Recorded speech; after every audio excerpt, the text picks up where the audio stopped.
한때 전국에 300개 넘는 매장을 운영하던 국내 2위 대형마트 홈플러스가 지금 파산 직전까지 몰렸습니다. 매장 매대는 텅 비었고 본사와 전국 점포 운영은 사실상 일시 중단된 상태입니다. 그런데 아이러니하게도 요즘 일부 매장엔 손님이 몰리고 있습니다. 전 품목 반값 할인 소식 때문인데요.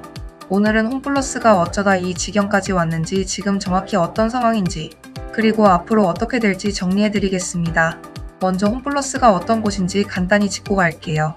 홈플러스는 삼성물산과 영국 테스코의 합작법인으로 출발해 국내 대형마트 2위 자리를 오랫동안 지켜온 유통 대기업입니다.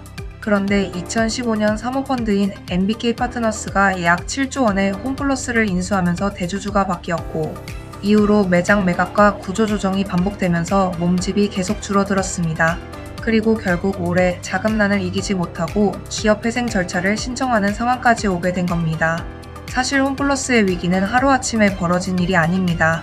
지난해 하반기부터 상품 공급이 불안정해지면서 매대 곳곳이 비기 시작했고, 이 때문에 매장을 찾는 손님 자체가 급격히 줄어드는 악순환이 이어져 왔습니다. 상품이 없으니 손님이 줄고, 손님이 주니 매출이 줄고, 매출이 주니 다시 상품을 채울 자금이 부족해지는 구조였던 겁니다. 지난 5월에는 전체 104개 매장 중 37곳이 이미 휴점에 들어갔고, 지난달에는 이 매장들에 대한 폐점까지 결정되면서 남은 매장은 67곳으로 줄어든 상태였습니다. 이번 사태의 결정적 전환점은 지난 3일이었습니다. 서울회생법원이 홈플러스의 기업회생 절차 폐지를 결정한 겁니다. 회생 절차라는 건 회사가 빚을 감당하지 못할 때 법원 관리 아래 채무를 조정하면서 회생을 시도하는 제도인데요. 이 절차 자체가 폐지됐다는 건 회생 가능성이 없다고 법원이 사실상 판단했다는 의미입니다. 회생 절차 폐지 결정 다음 날부터 이미 주차 요원과 미화, 직원 등 협력업체 직원들이 일자리를 잃기 시작했습니다. 이 대목에서 사모펀드의 인수 방식 자체에 대한 비판적인 시각도 함께 짚어볼 필요가 있습니다. MBK파트너스가 홈플러스를 인수할 당시 인수 자금의 상당 부분을 홈플러스 자체를 담보로 한 차입, 이른바 차입 매수 방식으로 조달했다는 지적이 꾸준히 있었습니다. 이런 구조에서는 인수 이후 회사가 벌어들이는 돈이 신규 투자나 경쟁력 강화보다 부채 상환에 우선적으로 쓰이기 쉽고, 결국 매장 리뉴얼이나 상품 경쟁력 확보에 필요한 재투자가 뒤로 밀리는 경우가 많다는 게 유통업계 안팎의 오랜 지적이었습니다. 물론 온라인 쇼핑 확산 등 대형마트 업계 전반의 구조적 위기도 함께 작용한 만큼 이번 사태를 사모펀드만의 책임으로 단정하기는 어렵다는 반론도 있습니다. 지금 홈플러스가 처한 현실은 생각보다 심각합니다. 상품 매입비와 인건비, 공과금, 시설 유지비 같은 기본적인 운영자금조차 감당하기 어려운 상태로 알려졌습니다. 특히 심각한 건 시설관리 인력 이탈입니다. 대형마트는 전기, 냉난방, 소방, 승강기 같은 시설을 상시 관리해야 하는데 관련 인력이 줄면서 안전 우려까지 제기되고 있는 상황입니다. 실제로 업계에서는 이르면 이번 주 안에 일부 점포 영업을 순차적으로 중단한 뒤 법원에 정식으로 파산을 신청할 가능성이 크다고 보고 있습니다. 여기서 반값 할인 이야기로 넘어가 볼게요. 지난 주말부터 일부 매장에서 전 품목 50% 이상 할인 행사가 열리면서 손님이 몰려드는 진풍경이 벌어졌습니다.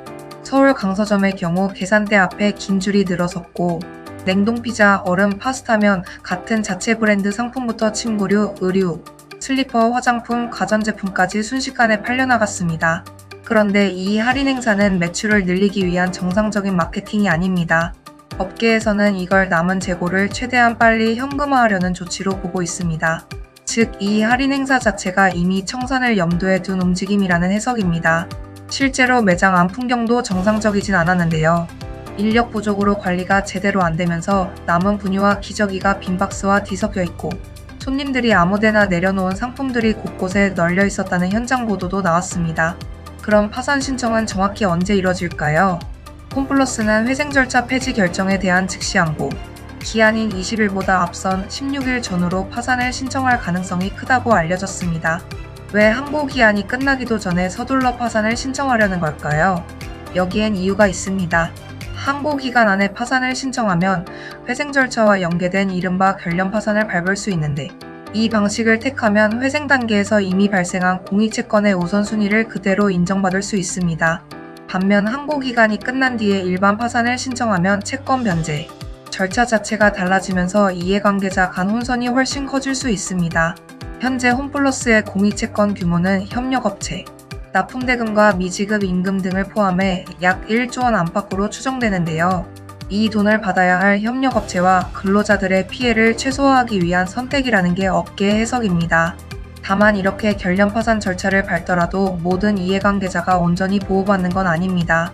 메리츠 금융 등 채권단협의회는 홈플러스의 주요 부동산에 이미 담보권을 확보해둔 상태입니다. 자산이 매각되더라도 담보권을 가진 채권자의 몫이 먼저 정해지기 때문에 협력업체와 입점업체, 후순위 채권자들이 실제로 받을 수 있는 금액은 제한적일 수밖에 없다는 우려가 나옵니다. 파산 절차가 본격화되면 결국 남은 자산을 둘러싸고 이해관계자들 사이의 갈등이 불가피할 것으로 보입니다. 노동자들의 반발도 거세지고 있습니다. 대주주인 MBK 파트너스와 노조 간 면담이 최근 당일 돌연 취소되면서 갈등이 더 커졌는데요. 원래 김광일 MBK 파트너스 부회장 겸 홈플러스 대표이사와 노조 간 면담이 예정돼 있었는데 회사 측이 당일 오전 뚜렷한 사유 설명 없이 유선으로 일정을 연기하겠다고 통보한 겁니다.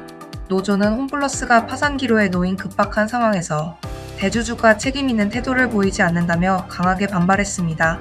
마트산업노동조합은 항고 기한인 20일까지 MBK 본사와 청와대 인근에서 매일 규탄 집회를 열겠다고 예고한 상태고 파산 신청이 현실화되면 법원을 상대로 한법적 대응까지 검토하겠다는 입장입니다.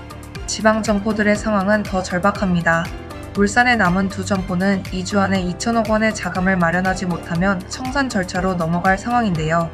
이미 이곳에서도 주차 요원과 미화 직원 수십 명이 일자리를 잃었고 남은 인력들이 화장실 청소까지 도맡아 하며 버티고 있는 실정입니다.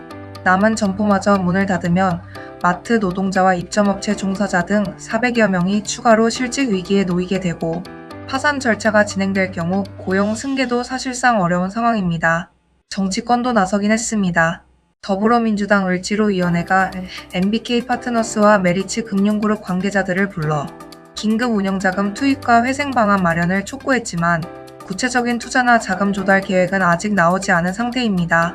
정리하면 홈플러스는 지금 사실상 회생 가능성보다 청산 가능성이 훨씬 커진 상황입니다. 관건은 두 가지입니다. 첫째, 남은 기한 안에 극적으로 긴급 자금이 마련될 것인지, 둘째, 실제로 파산 절차에 들어갔을 때 협력업체와 노동자들의 피해를 얼마나 줄일 수 있을지입니다. 이번 사태는 단순히 마트 한 곳의 문제가 아니라 사모펀드가 인수한 유통 대기업이 어떻게 무너질 수 있는지를 보여주는 사례이기도 해서 앞으로 비슷한 구조의 다른 기업들에게도 시사하는 바가 클 것으로 보입니다. 특히 이번 일을 계기로 사모펀드의 기업 인수 이후 책임 문제, 그리고 협력업체와 노동자 보호를 위한 제도적 장치가 충분한지에 대한 논의도 함께 이어질 것으로 예상됩니다. 여러분은 이 상황을 어떻게 보시나요? 사모펀드의 책임 방기라고 보시는지 아니면 유통, 산업 자체의 구조적 문제라고 보시는지 댓글로 의견 남겨주세요. 파산 신청 여부와 이후 상황도 계속 업데이트해드리겠습니다. 구독과 좋아요는 다음 소식을 놓치지 않고 전해드리는 데 큰 힘이 됩니다.